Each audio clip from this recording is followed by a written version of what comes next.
Czytam i działam. Lekcje z książki, które wprowadzisz w życie.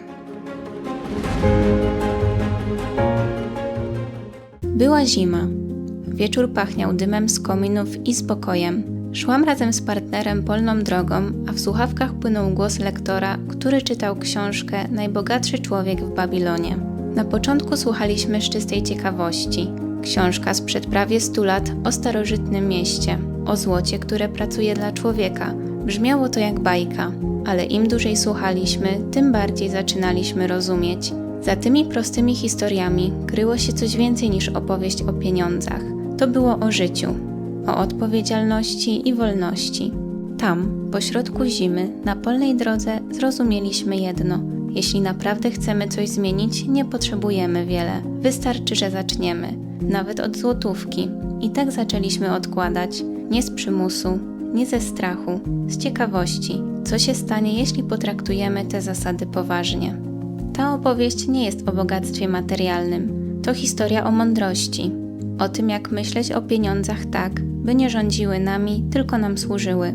W Babilonie, najbogatszym mieście starożytności, mądrość o złocie przekazywano jak świętość. Nie przez bankierów, lecz przez ludzi, którzy rozumieli proste, ponadczasowe zasady. Zrozumiesz, dlaczego pierwsza złotówka, którą odkładasz, znaczy więcej niż wszystkie, które wydajesz. Dowiesz się, jak sprawić, by pieniądze zaczęły pracować dla Ciebie i jak nie powtarzać błędów, które Babilończycy poznali już tysiące lat temu. Ale przede wszystkim odkryjesz, że bogactwo to nie stan konta, tylko sposób myślenia.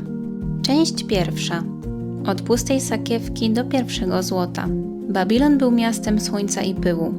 Każdego dnia przez jego bramy przechodziły tysiące ludzi. Handlarze, rzemieślnicy, niewolnicy. Każdy z nich niósł w sercu to same marzenie – o lepszym jutrze. Niektórzy z roku na rok bogacili się coraz bardziej. Inni, choć pracowali ciężko i uczciwie, wciąż nie mieli nic. Wśród nich był młody pisarz tabliczek.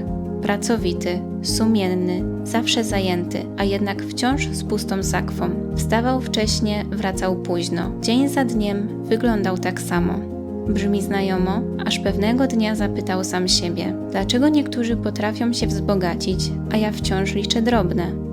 I wtedy zrozumiał, oni wiedzą coś, czego ja nie wiem. Poszedł więc do starszego przyjaciela, mądrego rzemieślnika. Ten spojrzał na niego z uśmiechem i powiedział jedno zdanie. Z każdych zarobionych 10 monet zachowaj jedną, nie wydawaj jej. Proste, prawda? Ale właśnie w prostocie często ukryta jest największa mądrość. Pierwszy miesiąc był trudny. Brakowało mu rzeczy, które wcześniej wydawały się niezbędne. Zrezygnował z drobiazgów, z przyzwyczajeń, a jednak po jakimś czasie przyszło coś nieoczekiwanego. Spokój. Nie dlatego, że miał więcej, ale dlatego, że coś wreszcie zostało. To był moment przełomowy. Jak iskra, która zapala coś nowego. Zrozumiał, że pierwszy raz w życiu zaczyna mieć kontrolę. Nie musi zarabiać fortuny, żeby poczuć się bogatszy. Wystarczy, że nauczy się nie wydawać wszystkiego. Z każdej zarobionej wypłaty staraj się oszczędzać minimum 10%. To była pierwsza i najważniejsza lekcja Babilonu. Nie ilość złota czyni człowieka bogatym, ale umiejętność zatrzymania jego części na przyszłość. Część druga. Złoto, które zaczyna pracować. Minęły miesiące. Sakiewka stawała się coraz cięższa i choć ciężar ten czuł w dłoni, dawał mu radość. Po raz pierwszy w życiu miał wrażenie, że to nie on pracuje dla pieniędzy, ale że pieniądze zaczynają pracować dla niego. Ale wtedy pojawiło się pytanie, co dalej? Bo złoto, które tylko leży, niczego nie tworzy. Jest jak ziarno trzymane w dłoni. Jeśli nie dasz mu ziemi i wody, pozostanie tylko ziarnem. Postanowił więc pozwolić mu rosnąć, nie z chciwości, nie z ryzyka, lecz z mądrości. Pożyczył część swoich oszczędności znajomemu rzemieślnikowi, człowiekowi rozsądnemu, który potrafi obracać towarem. Po pewnym czasie pieniądze wróciły do niego pomnożone. Nie było tego wiele, ale każdy grosz był uczciwie zarobiony. Wtedy zrozumiał, jak potężne jest to uczucie, gdy złoto zaczyna pracować samo z siebie. Zrozumiał też, że pieniądz to nie cel, ale narzędzie. Pracownik, którego trzeba nauczyć wykonywać swoją pracę dobrze. Niektórzy próbowali inaczej. Szukali łatwych dróg, szybkich zysków, kupowali cudze marzenia zamiast realizować własne decyzje. A gdy tracili wszystko, mówili: to przez pecha, ale to nie był pech. To był brak cierpliwości. Zatrudnij swoje uzbierane oszczędności do pracy. Konta oszczędnościowe, ETF-y, obligacje czy akcje pojedynczych spółek. Mały, powolny zysk wraz z upływem lat będzie tworzył olbrzymią kulę śnieżną. Bogactwo nie jest nagrodą za spryt, tylko za wytrwałość. Nie lubi krzyku ani pośpiechu. Przychodzi cicho, krok po kroku do tych, którzy mają plan. Część 3. Cena lekkomyślności. W Babilonie opowiadano kiedyś o młodym mężczyźnie, który dorobił się złota. Był dumny, pewny siebie. Wydawało mu się, że rozumie pieniądze. Pewnego dnia przyszedł do niego kupiec. Mówił pięknie, obiecywał szybki zysk, sprzedaż egzotycznych kamieni, które miały przynieść fortunę. Mężczyzna uwierzył. Zainwestował wszystko, co miał. Kiedy towar w końcu dotarł, okazało się, że kamienie nie są nic warte. Stracił pieniądze z powodu swojej naiwności.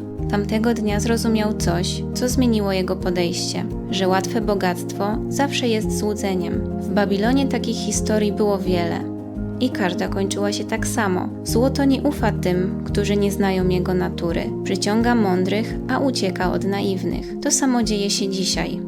Nie musisz handlować kamieniami, żeby się o tym przekonać. Współcześnie są to kredyty gotówkowe z dużymi odsetkami, reklamy i konsumpcja. Mechanizm pozostał ten sam.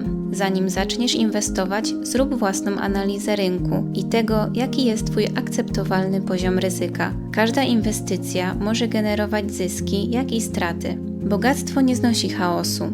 Kto działa z chciwości, traci rozsądek. Kto działa z cierpliwości, zyskuje spokój. Część 4. Spokój bez długów. W Babilonie żyli ludzie, którzy zarabiali dobrze, ale nie spali spokojnie. Ich domy były piękne, stoły suto zastawione, lecz serca pełne niepokoju, bo każdy posiłek, każdy nowy strój, każda uczta, wszystko to było kupione na kredyt. Dług wydawał się wygodny, dopóki nie nadchodził dzień spłaty. Wtedy odkrywali, że ich złoto już do nich nie należy, że pracują nie dla siebie, ale dla długu. Pewien kupiec, zmęczony takim życiem, postanowił się uwolnić. Nie mógł spłacić wszystkiego od razu, więc zaczął małymi krokami. Moneta po monecie, miesiąc po miesiącu. Po roku mógł znowu podnieść głowę. Czuł, że wreszcie oddycha. Aktualnie ma to odzwierciedlenie w nadpłacaniu kredytu. Robiąc to, nie dość, że skracasz czas jego spłacania, to zmniejszasz odsetki, na których zarabia bank. Wtedy dom, w którym mieszkasz, samochód, którym jeździsz, telefon, z którego korzystasz, jest Twój, a nie banku. To jest prawdziwa wolność. Bo ten, kto nie jest dłużnikiem, jest panem swojego życia. I choć brzmi to prosto, to właśnie prostota bywa najtrudniejsza. Część 5.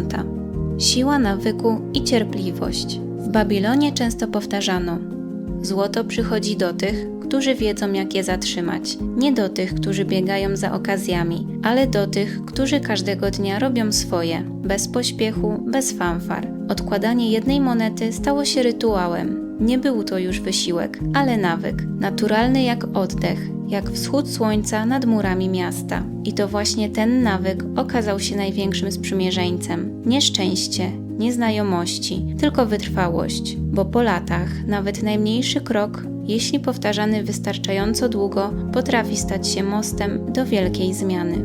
To działa tak samo i dziś.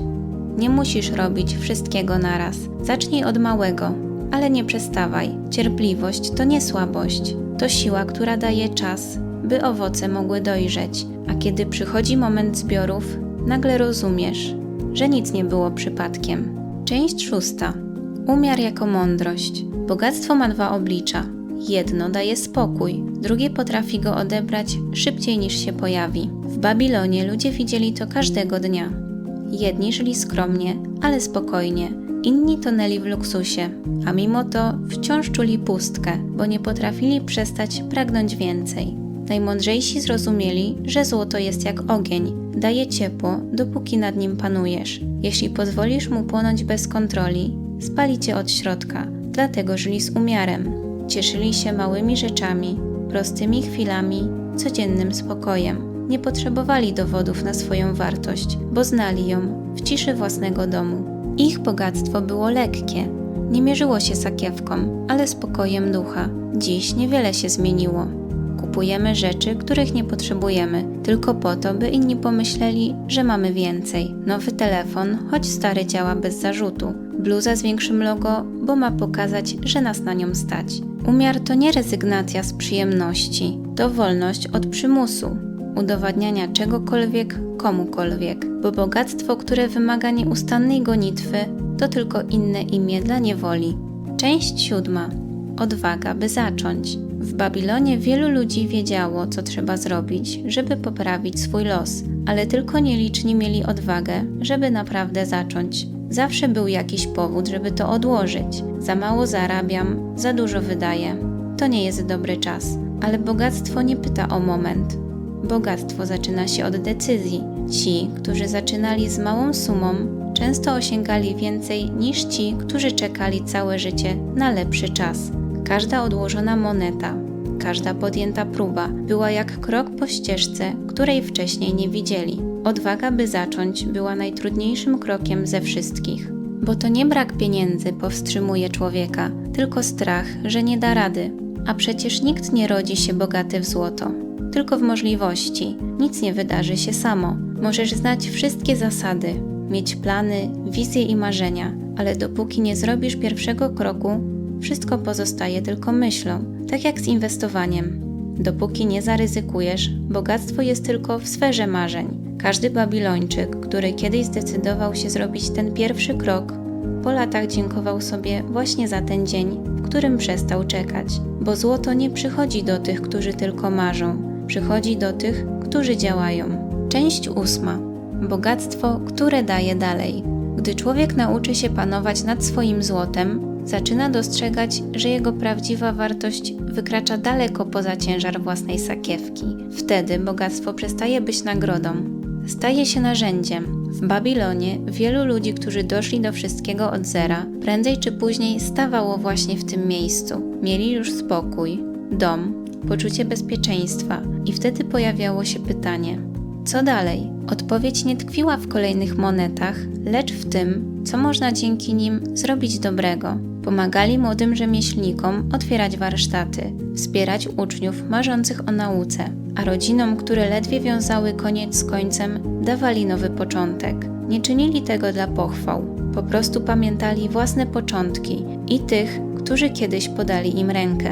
Ich hojność rodziła się nie z obowiązku, lecz z wdzięczności, bo człowiek, który naprawdę rozumie sens bogactwa, wie, że pieniądz to tylko narzędzie. To, jak z niego korzysta, pokazuje, kim naprawdę się stał.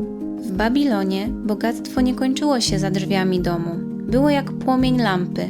Gdy się nim dzielisz, nie gaśnie, lecz płonie jaśniej. Pomaganie innym nie odbierało im niczego. Przeciwnie, sprawiało, że ich bogactwo nabierało głębi i człowieczeństwa. Nie każdy ma złoto, którym może się dzielić, ale każdy coś zbudował. Doświadczenie, wiedzę, stabilność. Ma coś, co może przekazać dalej. Właśnie ta świadomość czyniła Babilończyków prawdziwie bogatymi. Nie dlatego, że mieli więcej, lecz dlatego, że potrafili sprawić, by ich sukces miał sens także dla innych. Część 9. Mądrość w czasie obfitości. Największy test bogactwa nie przychodzi wtedy, gdy nic nie masz. Przychodzi wtedy, gdy masz już wszystko. W Babilonie mówiono, że złoto jest jak słońce. Potrafi ogrzać, ale też oślepić. Wielu, gdy ich sakiewki zaczynały się wypełniać, traciło głowę. Kupowali więcej niż potrzebowali. Budowali domy, których nie potrafili utrzymać. Wierzyli, że złoto samo uczyni ich mądrymi. Ale mądrość nie przychodzi z bogactwem. Mądrość przychodzi z pokorą. Pewien bogacz z Babilonu miał zwyczaj odkładać każdego dnia jedną monetę na jutro, o którym jeszcze nie wiem, jak mawiał. Nie dlatego, że bał się biedy, ale dlatego, że rozumiał jej wartość. Wiedział, że fortuna ma naturę wiatru. Raz wieje w plecy, raz prosto w twarz, a mądry człowiek to ten, który potrafi iść w obu kierunkach. Dziś działa to dokładnie tak samo. Kiedy w końcu zaczyna się nam układać, dostajemy awans, spłacamy kredyt, przychodzi lepszy czas. Łatwo zapomnieć o zasadach, które doprowadziły nas, gdzie jesteśmy. Zaczynamy wydawać więcej, bo teraz możemy.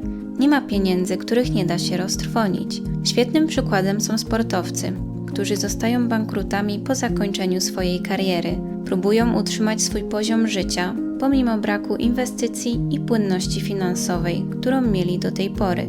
Bogactwo to nie tylko sztuka zarabiania, to także sztuka zatrzymania się w porę. Zrozumienie, że więcej nie zawsze znaczy lepiej, bo to, co trzymasz w dłoni z wdzięcznością, przynosi spokój, a to, co próbujesz zatrzymać w lęku, zawsze wymknie się między palcami. Złoto nie znosi ludzi, którzy traktują je jak Boga. Kocha tych, którzy widzą w nim przyjaciela. Wtedy słucha, przychodzi i zostaje. Część 10. Dziedzictwo bogactwa. W Babilonie bogactwo nigdy nie kończyło się na jednym człowieku. Zawsze było czymś, co trzeba było przekazać dalej. Nie tylko w monetach, ale również w zasadach. Najmądrzejsi uczyli swoje dzieci nie tego, jak wydawać, ale jak myśleć. Pokazywali, że złoto ma wartość tylko wtedy, gdy stoi za nim praca, rozwaga i wdzięczność. Pewien stary rzemieślnik, który przez całe życie oszczędzał i pomagał innym, powiedział kiedyś do syna: jeśli chcesz zachować bogactwo, pamiętaj o 2 rzeczach. Po pierwsze, nigdy nie wydawaj wszystkiego. Po drugie, nigdy nie myśl, że wiesz już wszystko. Bo ten, kto myśli, że wie wszystko, przestaje się uczyć, a kto przestaje się uczyć, zaczyna tracić. To dlatego Babilon przetrwał w pamięci nie jako symbol potęgi, ale jako symbol mądrości. Nie dlatego, że miał najwięcej złota, ale dlatego, że nauczył kolejne pokolenia, jak żyć z sensem. Dziś możemy zrobić to samo. Twoje złoto może przybrać inną formę wiedzy, doświadczenia, dobra, które zostawiasz po sobie. Ale jego wartość jest taka sama, bo nie chodzi o to, by umrzeć bogatym. Chodzi o to, by żyć mądrze i zostawić po sobie ślad, który przetrwa dłużej niż moneta. Każda decyzja, którą podejmujesz dziś, staje się częścią tego dziedzictwa. Czy to będzie historia o strachu i rozrzutności, czy historia rozwagi i mądrości, zależy tylko od Ciebie. Bogactwo to nie tylko liczby. To codzienna rozmowa z samym sobą o tym, co naprawdę ważne. Nie chodzi o to, by mieć coraz więcej, ale by coraz lepiej rozumieć, w jakim celu. Ja dodałabym do tego jeszcze jeden element. Z odkładanych pieniędzy część przeznaczać na poduszkę finansową, by mieć spokój w trudnych chwilach, a część inwestować w aktywa, które pomnażają majątek lub w rozwój własnych umiejętności, które zwiększają zarobki. A Ty? Jakie będzie Twoje dziedzictwo? Czy Twoje złoto będzie tylko przedmiotem, czy może historią, którą ktoś kiedyś powtórzy z wdzięcznością? Zostaw komentarz, jeśli ta opowieść coś w Tobie poruszyła. Podziel się, jaki krok dziś zrobisz, nawet najmniejszy, by w Twoim życiu narodził się Twój własny Babilon. Zasubskrybuj kanał, jeśli chcesz co tydzień wracać do książek, które uczą nie tylko zarabiać, ale też żyć mądrzej i spokojniej.